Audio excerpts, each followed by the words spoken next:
আজ আমার কাছে প্রশ্ন এসছে যে নানা জনা নানা পথে সাধনা করছে, নানা জনা নানাভাবে ঈশ্বর সাধনার কথা বলে নানা জনা নানাভাবে মানুষকে বিভিন্ন পথ দেখিয়ে চলেছে। এর কতটা বাস্তবতা, কতটা আমরা সত্যের মুখোমুখি হব, কতটা সঠিক বা কতটা বেঠিক বা ঠিক চলছে কিনা, বা এইভাবে ভিন্ন পথে চলা উচিত কিনা। আজ বাস্তব কথা বলতে যে এবার আমি প্রশ্নের উত্তরের দিকে আসছি। বাস্তব কথা বলতে যে দেখা যায় আমাদের দেশের রামকৃষ্ণ পরমাংশদেব উনি বলেছিলেন যত মত তত পথ, এবং অনেকের মতে হয়তো এটা ঠিক, সেই মহান ব্যক্তিদের চিন্তাধারার কথা। আমি ওনাদের বিরুদ্ধে কোনো সংলাপ বা কোনো বাক্য বা কোনো কথা আমি বলতে রাজি নই বা বলছি না। মহান যিনি আছেন তিনি মহান থাকুক, কিন্তু আমার মতবাদ, আমার যুক্তিবাদ, আমার কথা তো আমাকে বলতে হবে। ওনারা কি বলেছেন সেটার কথা আমি একটু টাচ দিয়ে গেলাম, যুক্তিতর্কে একটুখানি যুক্তির মধ্যে দেখিয়ে গেলাম। যিনি বলেছেন যত মত তত পথ, আমি প্রথমে একটা পথ দেখাই। আমরা সারা পৃথিবীর মানুষ কিন্তু এক সূর্যের আলোকে আলোকিত। এক সূর্যই কিন্তু পৃথিবীকে রক্ষা করেছেন। যে যেদিক দিয়েই যে দেশেই বাস করুক না কেন, যেদিকেই থাকুক না কেন, এক সূর্য তাকে রক্ষা করে। সেখানে কিন্তু মেলা সূর্য নয়, মেলা পথ নয়, এক শূন্য থেকে সূর্যের আগমনী, সূর্যের আলো বা তাপের আগমনী। ঠিক আমি দ্বিতীয় দিকটাতে যাব। এক বায়ু, পৃথিবীর জীব, গাছ, প্রাণী সব কিছুকে, যার মধ্যে প্রাণ আছে তার মধ্যে বায়ুর প্রয়োজন আছে। সারা পৃথিবীকে বায়ুর যে প্রয়োজনীয় শক্তি সবাই কিন্তু এক বায়ু থেকেই পায়, সেখানে কিন্তু ভিন্ন নয়। ঠিক আমি পরবর্তী দিকটাতে যাব, সেটা হলো এক জল। সারা পৃথিবীর সকলের প্রয়োজনে আসে, সেটা কিন্তু দুই নয়। আমি যদি তার পরের দিকটাতে যাই, এক মেঘ সবাই পায়, এক মেঘ সবাই পায়, এক মেঘ সবাইকে জল দেয়, সেখানে কিন্তু দুই নয়। এক সাগর, যে দেশের বুকে আছে সেই দেশের নাম হয়েছে, কিন্তু সাগর একটা। এক সাগর থেকে সব সাগরে যাওয়া যায়, অর্থাৎ সাগরের জলপরিধি একটা। এক গর্ভদ্বার থেকে আমরা জগতে সৃষ্টি হয়েছি, গর্ভদ্বার কিন্তু ভিন্ন নয়। এক্ষেত্রে যদি আমরা বিচার করি, তাহলে আমরা এর উত্তর কি দিতে পারি, কি হতে পারে? বিচার বিবেচনা করে সকলকে ভাবতে হবে, দেখতে হবে, বুঝতে হবে যে ভিন্ন পথ হবে না এক পথ হবে। আমাদের মৃত্যুকালে আমাদের দেহ কেউ বা কবর দেয়, কেউ বা শ্মশানের চিতায় পোড়ায়, আবার কেউ বা সমাধি দেয়, কেউ বা কফিন বক্সে রাখে। কিন্তু দাহিকা সকলকেই নেয়। কারোর সঙ্গে সঙ্গে আগুনে পোড়ালে সঙ্গে সঙ্গে দেহ যায়, মাটিতে পুঁতে দিলে, কবর দিলে কিছুদিন বাদে দেহটা আস্তে আস্তে নষ্ট হয়। কফিন বক্সেও ঠিক এমন একটা জায়গায় দাহিকা কিন্তু সকলকে দাহন করে নেয়, সকলের দেহের কিন্তু একটা সময় বিনাশ ঘটায়। তাহলে আমরা এখানে ভাবতে পারি বিনাশ সবার একই। যেমন সৃষ্টি সবার এক, জন্ম সবার এক, তেমনি মৃত্যুও তো সবার এক। সেখানে তো ভিন্ন নয়। আজ সারা পৃথিবীতে আমরা নানা ভাষাভাষী, নানা জাতি, নানা মতবাদ, নানাভাবে ঈশ্বরবিত্তের কথা শুনছি, হয়তো ঠিক তাই, কিন্তু আমাদের প্রত্যেকটা দিক, প্রত্যেকটা বিষয়, প্রত্যেকটা জ্ঞানবিক চেতনাধারা বা জ্ঞানবিক পরিধিকে আমাদের বিচার বিবেচনা করে অবশ্য চলা উচিত। তার কারণ আমরা যে পৃথিবীতে আছি, এক সত্তায় সবাই মেলবন্ধনে বন্দী হয়ে আছি। সেটা কিন্তু কারো জন্য দুই নয়। এক প্রাণবায়ু, সেটা কিন্তু দুই নয়। এক বায়ু, সেটা কিন্তু দুই নয়। এক সূর্য, এক চন্দ্র, এক গ্রহ নক্ষত্র, সবটা কিন্তু এক ধারায় চলছে। আজ আমরা যে ধর্মের কথা বলছি, এই ধর্ম, মুসলিম সে বলছে ইসলাম ধর্ম, খ্রিস্টান সে বলছে খ্রিস্ট ধর্ম, হিন্দু সে বলছে সনাতন ধর্ম, বৌদ্ধিস্ট সে বলছে বৌদ্ধ ধর্ম। এর মূল দিক বা মূল থিওরি কি বা মূল বিষয়টা কেমন? মুসলিম যখন সে আত্মপরিচয় দিচ্ছে তখন দেখা যায় তাদের মহিলারা বোরকা পরে, পুরুষেরা ঈশ্বরের প্রার্থনা করতে যেয়ে টুপি মাথায় দেয়। কোনো পশুকে আমরা বলি দিই, ওরা জবাই দেয়। এখানে তার নিয়ম নীতি, আচরণ বিচরণ বিধি, যেটা যে মেলবন্ধনে নিজ স্বজন বৃত্তিকে আপনাতার মেলবন্ধনে রেখেছেন, যে নীতি নিয়মে, সেই নীতি নিয়মটির নাম হলো ইসলাম ধর্ম। ঠিক তদ্রূপ আমরা যারা হিন্দু ধর্ম বলছি বা সনাতন ধর্ম বলছি, এই সনাতন ধর্মের মানুষদের চেনার উপায়, ব্রাহ্মণ হলে পৈতে থাকবে, মেয়েদের, বিবাহিত মেয়েদের মাথায় সিঁদুর থাকবে, হাতে শাঁখা থাকবে,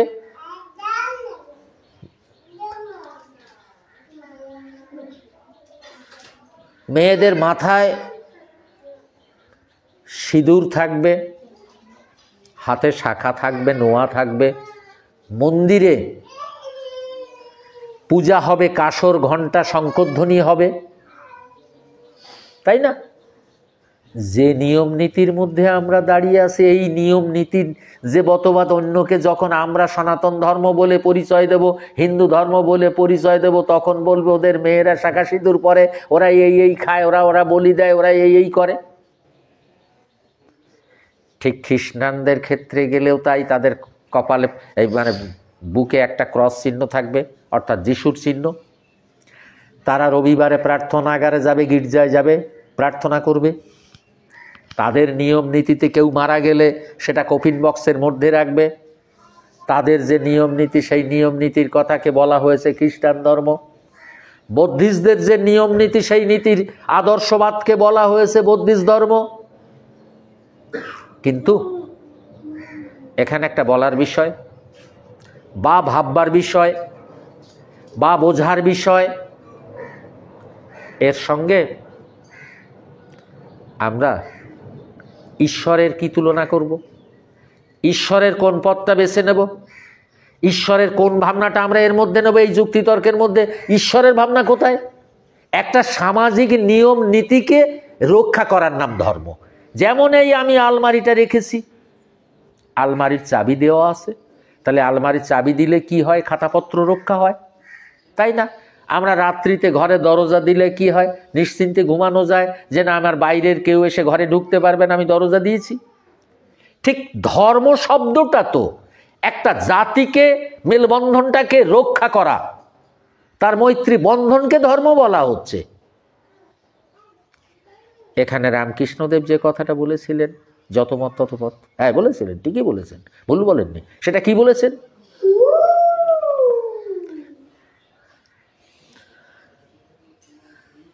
রামকৃষ্ণদেব বলেছিলেন যত মত তত পথ বলতে। এক একজনার এক একটা আদর্শ, এক একজনার এক একটা নিয়ম নীতি, এক একজনের এক একটা পথ। ইসলাম ধর্ম যে বলছে তার একটা পথ, হিন্দু ধর্ম যারা বলছে তাদের একটা নিয়ম নীতি একটা পথ, খ্রিস্টান ধর্ম যারা বলছে তাদের একটা নিয়ম নীতি একটা পথ, বৌদ্ধিস্ট ধর্ম যারা বলছে তাদের একটা নিয়ম নীতি পথ। কিন্তু এর সঙ্গে, এই পথের সঙ্গে কিন্তু আমরা ঈশ্বরকে গুলিয়ে ফেলতে পারি না। পথে চলা আর ঈশ্বরের কথা বলা দুটো কিন্তু আলাদা। পথে চলা পথের মতো, ঈশ্বরের কথা বলা সাধন সিদ্ধের একটা পথের, যে পথে গেলে ঈশ্বরের প্রাপ্তি শক্তি আমরা অর্জন করতে পারি, সেটার নাম ঈশ্বরবৃত্ত। এখানে এই এক এক জাতির ধর্ম কথা যেটা বলা হচ্ছে, এগুলোতে কি হচ্ছে? এগুলো তার মতবাদের কথা বলা হচ্ছে, যে তুমি আমার এই মতবাদে এসো, তুমি বোরকা পরো, তুমি এই করো। ও বলছে তুমি আমার খ্রিস্টান ধর্মে এসো, গির্জায় যাও, প্রার্থনা করো। ও বলছে তুমি আমার হিন্দু ধর্মে এসো, পূজা করো, এই করো, ওই করো। এটার সঙ্গে কিন্তু ঈশ্বরের কোনো তুলনা করা যাচ্ছে না। ঈশ্বরের তুলনা করতে গেলে, ঈশ্বরের ভাবনা ভাবতে গেলে আমাদেরকে ভাবতে হবে একটা পথে। যেমন সূর্য এক পথে সমস্ত সৃষ্টিকে রক্ষা করছেন, তার আলো, তার তাপ, তার জ্যোতির্ময় শক্তি। বায়ু যেমন এক পথে তার সৃষ্টিকে রক্ষা করছেন, তার প্রাণময় সঞ্জীবনী শক্তি। মাটি যেমন এক পথে সৃষ্টিকে রক্ষা করে রেখেছেন, ধারণময় ধরণ শক্তি, ধরণীময় ধারণ শক্তি। ঠিক তদ্রূপ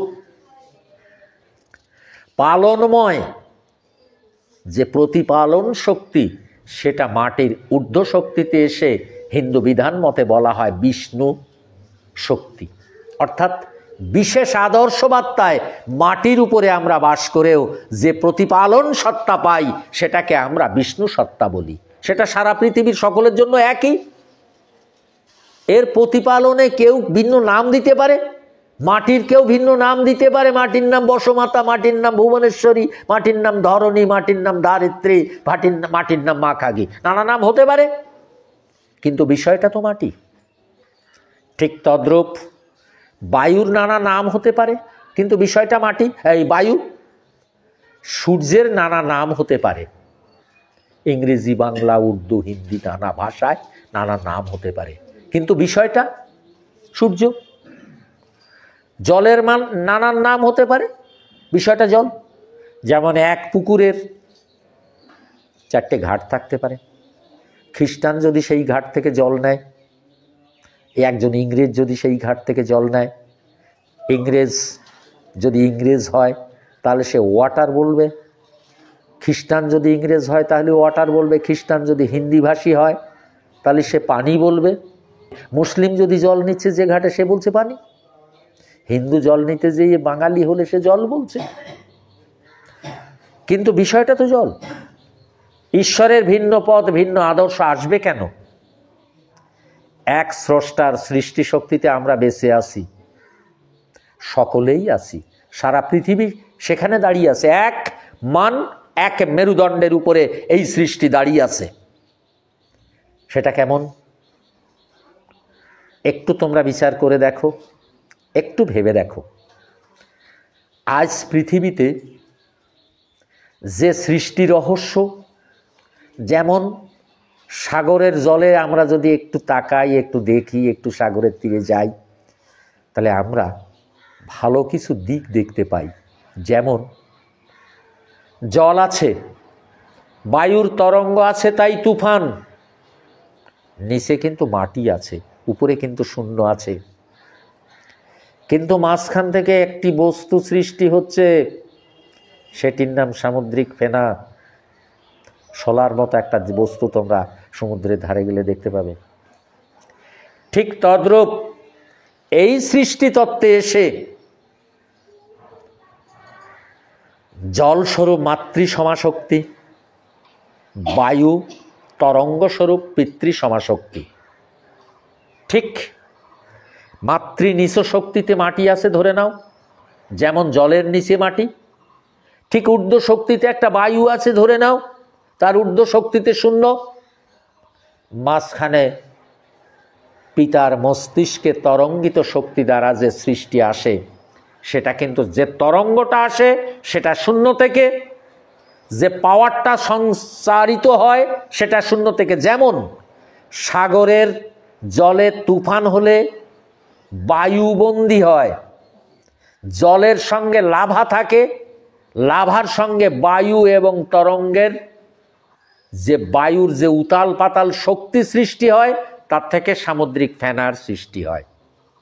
তেমনি পিতৃমাতৃ শক্তিতে যে উতাল পাতাল সৃষ্টি হয়, তার থেকে এই শূন্য শক্তির এক আগমনী শক্তির সৃষ্টি হয়, সেটা প্রাণবায়ুর জন্ম নেয়। এটা কিন্তু পৃথিবীর সকলের এক শক্তি, এখানে কিন্তু আলাদা নাই। যেমন দিশালাইয়ের কাঠি থাকে, তার মাথায় বারুজ থাকে, সৃষ্টিটা বারুজের মতো,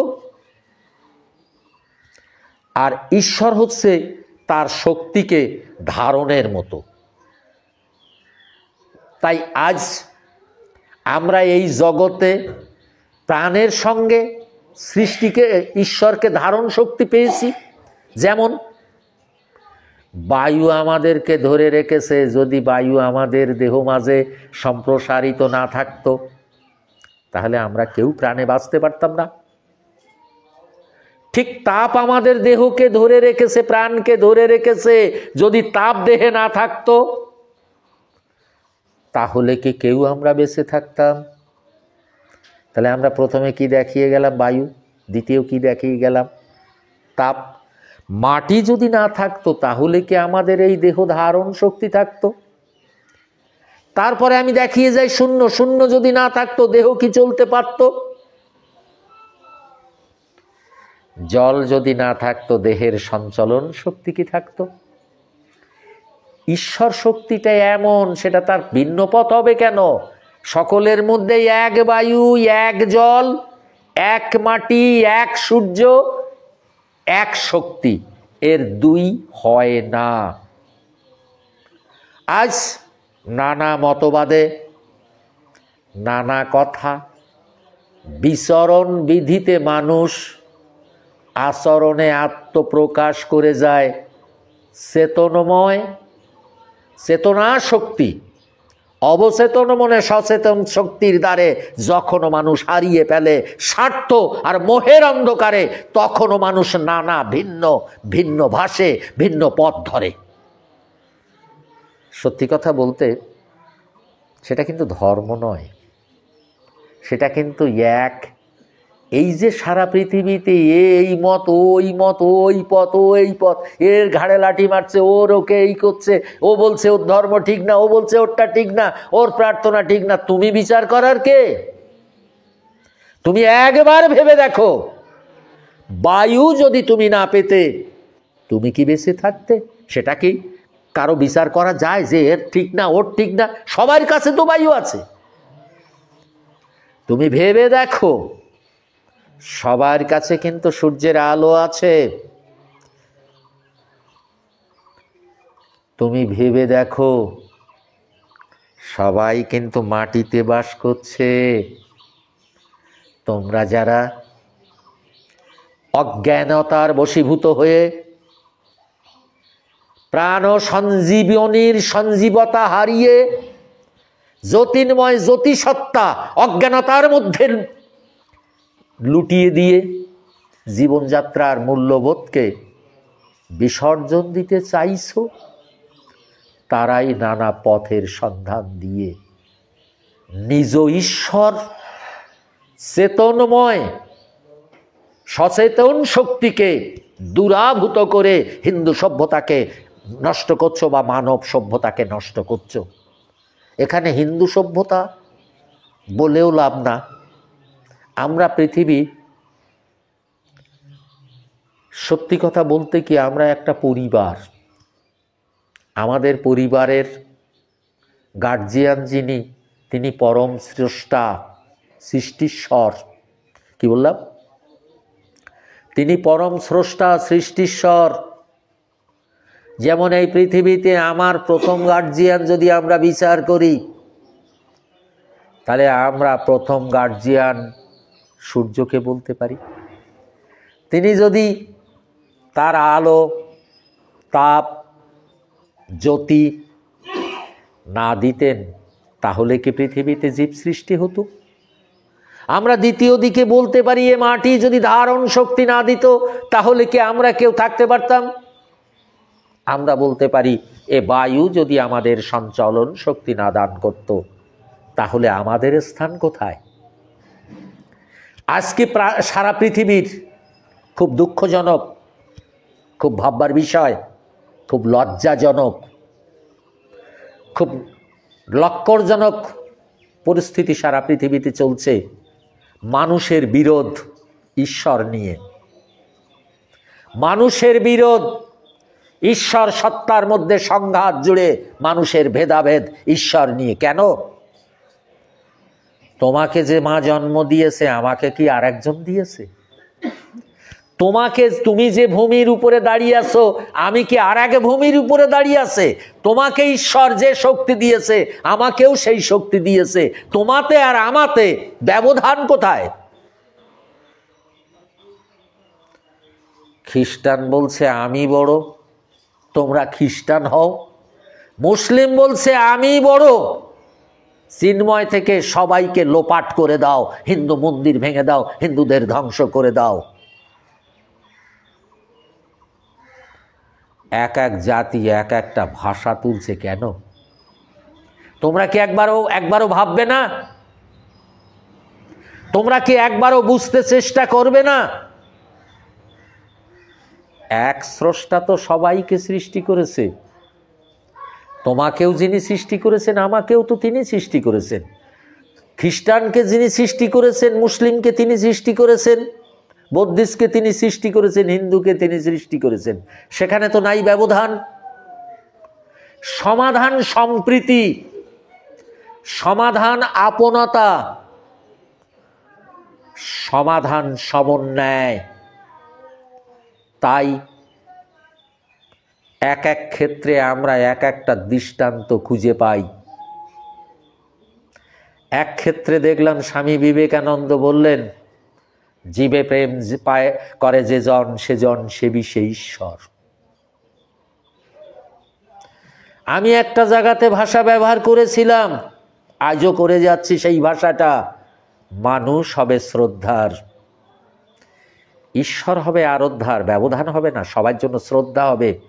কারণ মেথরের প্রয়োজন আছে পায়খানা পরিষ্কার করার জন্য, সে ঘৃণার নয়। তাঁতির প্রয়োজন আছে কাপড় তৈরি করার জন্য, সে ছোট নয়, ঘৃণার নয়। নাপিতের প্রয়োজন আছে চুল কাটার জন্য, সে ছোট নয়। তদ্রূপ ব্রাহ্মণের প্রয়োজন আছে পূজার জন্য, তেমনি দিনমজুরের প্রয়োজন আছে মন্দির বানানোর জন্য। কাকে ছোট করবে? আমাদের সনাতনী কিছু মানুষ আছে, একে অন্যে শুধু ব্যবধান খুঁজে বেরিয়েছে, ব্যবধান করে চলছে। কিন্তু ব্যবধানটা কোথায় একবার ভেবে দেখবে না? কাকে খুঁজছো, কাকে ভাবছো? পাঁচটি সত্তার বিনাশ নাই, সবার বিনাশ আছে। সেই পাঁচটি সত্তা হলো ক্ষিতি, অপ, তেজ, মরুত, বোম। ক্ষিত মানে মাটি, মাটি যদি বিনাশ হয় সৃষ্টি থাকবে না। অপ মানে জল, পৃথিবী থেকে যদি জল চলে যায় কোনো সৃষ্টি থাকবে না।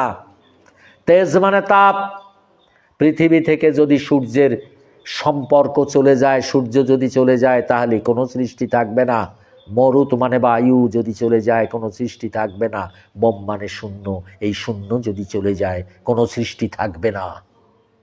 আমরা অনেক সময় মোহ, আত্মগরিমা, আত্মপ্রকাশ করতে যে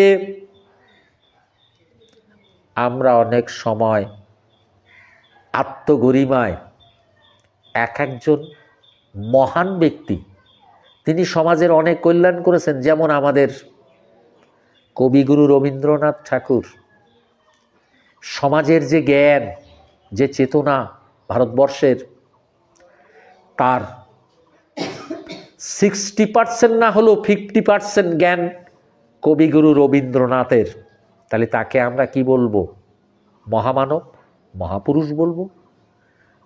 ঠিক তদ্রূপ ঋষি বঙ্কিমচন্দ্র, তার কিছু জ্ঞান আমাদের এই সমাজকে দিচ্ছে, তাই সে মহান। স্বামী বিবেকানন্দ পৃথিবীর জ্ঞান আলোকে পৃথিবীকে, মানুষকে সম্প্রীতি বুঝিয়েছেন, তার একটা জ্ঞান। কিন্তু আমরা এই সমস্ত কোনো মানুষকে কি ভগবান বলতে পারি? জ্ঞানের পরিসীমায় যে যে পথে পৌঁছেছে মহান হতে পারে, কিন্তু সমস্ত পৃথিবীর ধারণ শক্তি, সৃষ্টির ধারণ শক্তি 5টা শক্তির মধ্যে বন্দী হয়ে আছে। ক্ষিতি অপ্তেস মরুদ্বম, এই 5টা শক্তি ছাড়া কোনো সৃষ্টি কি রক্ষা করতে পারে? আমি এই বিষয়গুলো আংশিকভাবে আলোচনার গোচরে রেখে জগৎবাসীকে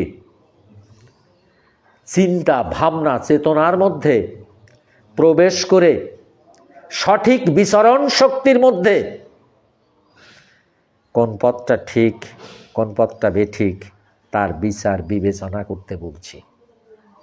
আজ সংঘাত দিয়ে, অস্ত্র দিয়ে, শক্তি দিয়ে কোনো জাতি জগতে এগিয়ে যেতে পারবে না। কোনো জাতিকে এগিয়ে যেতে হলে, এই সমাজকে রক্ষা করতে হলে সম্প্রীতি, আপনতা, মেলবন্ধন দ্বারা সজীবতার প্রাদুর্ভাব ঘটিয়ে সভ্যতাকে সজ্ঞানতার মধ্যে ফেলে আপনতার মধ্যে প্রবেশ করিয়ে সকলকে এক বৃত্তে চলতে পারলে তবে এই সমাজ, এ জাতি রক্ষা পাবে। আজ প্রযুক্তি, বিজ্ঞান, মানুষের জ্ঞান এক একজন এক একটা মতবাদ দিয়ে মানব সভ্যতাকে খণ্ড বিখণ্ড করে চলেছে। তার পরিণাম কি হতে পারে? পরিণাম মানুষের বিনাশ, ধ্বংস। যদি সজনতা হয়, যদি বিশ্ব আপনতার মধ্যে দাঁড়ায়, যদি বিশ্ব আপন মেলবন্ধনের এক বিন্দুতে সারা পৃথিবী দাঁড়ায়, আমরা কেন পারবো না? সূর্য যদি তার এক বিন্দুতে সারা পৃথিবীর সৃষ্টিকে রক্ষা করতে পারে, বায়ু যদি তার একক শক্তি দ্বারা সমস্ত সৃষ্টির প্রাণ বাঁচাতে পারে, মাটি যদি তার ধারণ শক্তি দ্বারা সকল সৃষ্টিকে রক্ষা করতে পারে, তারা কি কেউ স্বার্থলোভী হয়েছে? তারা কি কেউ মত পার্থক্য তৈরি করে বিভাজন সৃষ্টি করছে? আমরা ঈশ্বরের কথা বলছি, ভগবানের কথা বলছি। বিবেক মনুষ্যত্বকে শিকেই তুলে রেখেছি অথবা ডাস্টবিনে ফেলে দিয়েছি, দিয়ে মানুষের বিভাজন সৃষ্টি করছি। আদৌ কি আমরা মানুষ? আদৌ কি আমাদের মধ্যে সত্যিকারের মানবতা, মনুষ্যত্ব দাঁড়িয়ে থাকলে আমরা কি মানুষের বিভাজন করতে পারতাম? ধর্ম নামক শব্দ দিয়ে, সাধনা নামক শব্দ দিয়ে আমাদের ভাববার বিষয় নয় কি? হ্যাঁ, এটা তো ভাবা উচিত। কিন্তু আজ ভাবনা কোথায় গেল? স্বার্থে। চেতনা কোথায় গেল? লোভে। মনুষ্যত্ব কোথায় গেল? মানবতা কোথায় গেল? অর্থদণ্ডে, প্রভুত্বে। যিনি জগৎ স্রষ্টা, তিনিও তো চাইলে প্রভুত্ব করতে পারতেন, করেছে। একজন দুঃখী জন বা একজন সুখী জন একটা কাপড় মেলে দিয়েছে, স্রষ্টা শুকিয়ে দিচ্ছে, দিচ্ছে না? সূর্য শুকিয়ে দিচ্ছে না? সকলের মধ্যে তিনি বায়ু দিয়ে রেখেছেন, কাউকে ঘৃণা করছেন? সকলের মধ্যে তিনি তাপ দিয়ে রেখেছেন, কাউকে ঘৃণা করছেন। সকলকে তিনি আপন করে জগৎকে রক্ষা করে রেখেছেন। হ্যাঁ, তাই আমি বলবো, বিভাজন নয়, ভেদাভেদ নয়, সারা পৃথিবীর সকল মানুষ স্বজনতার মাপকাঠিতে দাঁড়াতে হয়। স্বজনতাই, আপনতাই, স্বজনবৃত্তি এ সমাজকে রক্ষা করতে পারবে। কুবুদ্ধি, দুষ্টবুদ্ধি, বিভাজন চিন্তাধারা এ সমাজকে হত্যা করা ছাড়া আর কিছু নয়। তাই আমি সকলকে আমার এই ছোট্ট বক্তব্যটা বিচার বিবেচনা করে চিন্তা চেতনার ঘরে একটু ভাবনা চিন্তা করতে বলছি। সত্য কথা বলতে কাউকে দুঃখ দেব বা কাউকে আঘাত দেব, কাউকে ব্যথা দেব, সেটা আমার বাসনা নয়। আমার বাসনা আমরা জগৎবাসী এক পরিবার, এক সংসার, এক ঈশ্বর, এক মেলবন্ধন শক্তিতে আমরা দাঁড়িয়ে জগৎকে রক্ষা করব, মানুষকে রক্ষা করব, মানবতা, মনুষ্যত্বের বিচার করব। আজ আমি আমার বক্তব্যে এটুকু দিয়ে গেলাম। আবার দ্বিতীয় প্রশ্ন এলে, অন্য এই প্রশ্নের মধ্যে আরও কোনো প্রসঙ্গ এলে তখন তার উত্তর দিয়ে যাব। বিশ্ববাসীর জন্য আমার নমস্কার।